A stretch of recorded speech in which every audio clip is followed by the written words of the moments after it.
August 8 വ്യാഴാഴ്ച. മത്തായി 16 അധ്യായം 13 മുതൽ 23 വരെ വാക്യങ്ങൾ. ദൈവം നമ്മിൽ നിന്ന് തികച്ചും വ്യത്യസ്തനാണ്. ഒരു സൺഡേ സ്കൂൾ ടീച്ചർ തൻ്റെ വിദ്യാർത്ഥികളോട് പറഞ്ഞു, ദൈവം ഒരു മഹാരഹസ്യമാണ്. മനുഷ്യരായ നമുക്ക് അവൻ എങ്ങനെയുള്ളവനാണെന്ന് സങ്കല്പിക്കാൻ പോലും കഴിയില്ല. അപ്പോൾ ക്ലാസ്സിലെ ഒരു കൊച്ചുകുട്ടി കാത്തി പറഞ്ഞു, എനിക്ക് അറിയാം യേശു എങ്ങനെയുള്ളവനാണെന്ന്. അവൾ പറഞ്ഞു, ദൈവത്തിന് നമ്മുടേതുപോലെ കാലുകളുണ്ടെങ്കിൽ അവൻ നഗ്നപാതനായി പോകും. അങ്ങനെ തൻ്റെ കാൽ വിരലുകൾക്കിടയിൽ മണൽ ഒഴുകുന്നത് അനുഭവപ്പെടും. തോട്ടിലെ കല്ലുകളിലെ തണുത്ത പായൽ അനുഭവപ്പെടും. കഠിനമായ കോൺക്രീറ്റും അനുഭവിക്കും. അവൻ ഈ കാര്യങ്ങളെല്ലാം അനുഭവിക്കുകയും ഓരോരുത്തർക്കും എങ്ങനെ പ്രത്യേകമായി തോന്നുന്നു എന്ന് ആസ്വദിക്കുകയും ചെയ്യും. ദൈവത്തിന് നമ്മുടേതുപോലെ ഒരു ശബ്ദമുണ്ടെങ്കിൽ അവൻ ചിരിക്കുകയും കരയുകയും ചെയ്യും. താൻ പറയുന്നത് എന്തും എങ്ങനെ അർത്ഥമാക്കുന്നുവെന്ന് അവൻ്റെ ശബ്ദത്തിൽ നിന്ന് നമുക്ക് മനസ്സിലാക്കാൻ കഴിയും. ഒരു ബസ്സിൽ യാത്ര ചെയ്യുമ്പോൾ ഒരു വളവുണ്ടെങ്കിൽ കണ്ടക്ടർ പറയും, മോളെ കമ്പിയിൽ മുറുകെ പിടിച്ചിരിക്കുക, ഒരു കുഴപ്പം പിടിച്ച വളവുണ്ട്. രാത്രിയാകുമ്പോൾ അവൻ്റെ ശബ്ദം ചിലപ്പോൾ എൻ്റെ അമ്മയുടേതുപോലെ ആയിരിക്കും. എൻ്റെ പ്രിയപ്പെട്ട കാത്തി, ഇപ്പോൾ സുഖമായി ഉറങ്ങൂ എന്ന് പറഞ്ഞ് എന്നെ കട്ടിലിൽ കൊണ്ടുപോയി കിടത്തും. ഇന്നത്തെ സുവിശേഷത്തിൽ യേശു തൻ്റെ ശിഷ്യന്മാരോട് ചോദിക്കുന്നതായി കാണാം, മനുഷ്യപുത്രൻ ആരാണെന്നാണ് ജനങ്ങൾ പറയുന്നത്. യേശുവിൻ്റെ കാലത്തെ ആളുകളെപ്പോലെ നമുക്കും നമ്മുടേതായിട്ടുള്ള ചില ദൈവിക ചിന്തകൾ, കാരിക്കേച്ചറുകൾ ഉണ്ട്. പ്രാസംഗികരിൽ നിന്നും അധ്യാപകരിൽ നിന്നോ സുഹൃത്തുക്കളിൽ നിന്നോ ഒക്കെ നമ്മൾ മനസ്സിലാക്കിയ അറിവാണ്.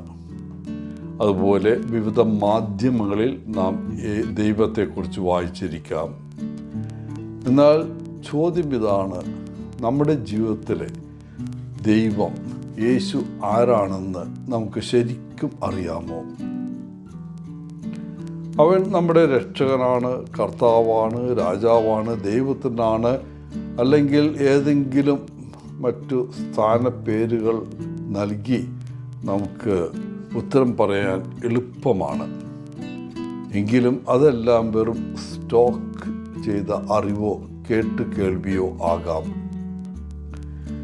ദൈവവുമായി വ്യക്തിപരമായ ഒരു ബന്ധമുണ്ടാകുമ്പോൾ മാത്രമേ അവൻ ആരാണെന്ന് നമുക്ക് യഥാർത്ഥത്തിൽ അറിയാൻ കഴിയൂ.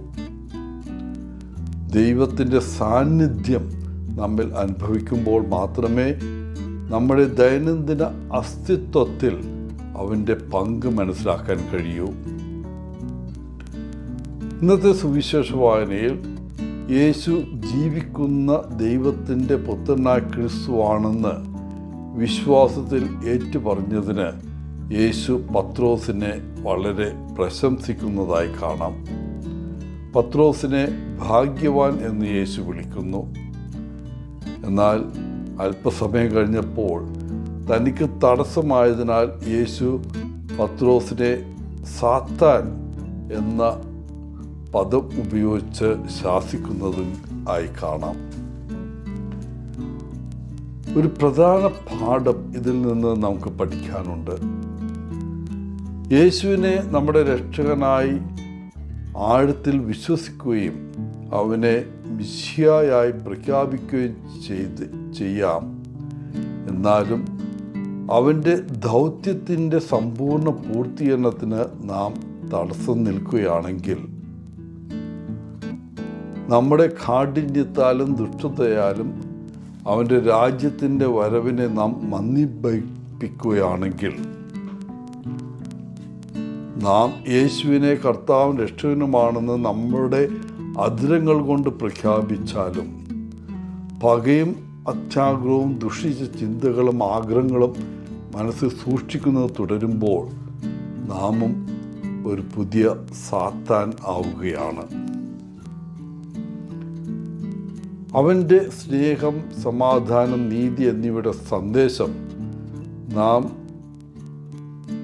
ഏറ്റുപറയുമ്പോഴും ദരിദ്രരുടെയും അടിച്ചമർത്തപ്പെട്ടവരുടെയും വിമോചനത്തിനായി ഒന്നും തന്നെ യഥാർത്ഥത്തിൽ പ്രവർത്തിക്കുന്നില്ല എങ്കിൽ യേശുവിനെക്കുറിച്ചുള്ള ഭൗതികമായ അറിവ് നമ്മുടെ ബിസിനസ് ഉൾപ്പെടെ ജീവിതത്തിൻ്റെ എല്ലാ മേഖലകളിലും അവനെ കർത്താവായി അംഗീകരിക്കാതെ വരുമ്പോൾ നാം അവൻ്റെ രാജ്യത്തിന് തടസ്സമായി മാറുന്നു. അപ്പോൾ യേശു നമ്മെ നോക്കി സാത്താൻ എന്ന് പറഞ്ഞേക്കാം. എല്ലാവർക്കും നല്ലൊരു ദിനം ആശംസിച്ചുകൊണ്ട് ഒത്തിരി സ്നേഹത്തോടെ പോളച്ചൻ CSSR from Kerala.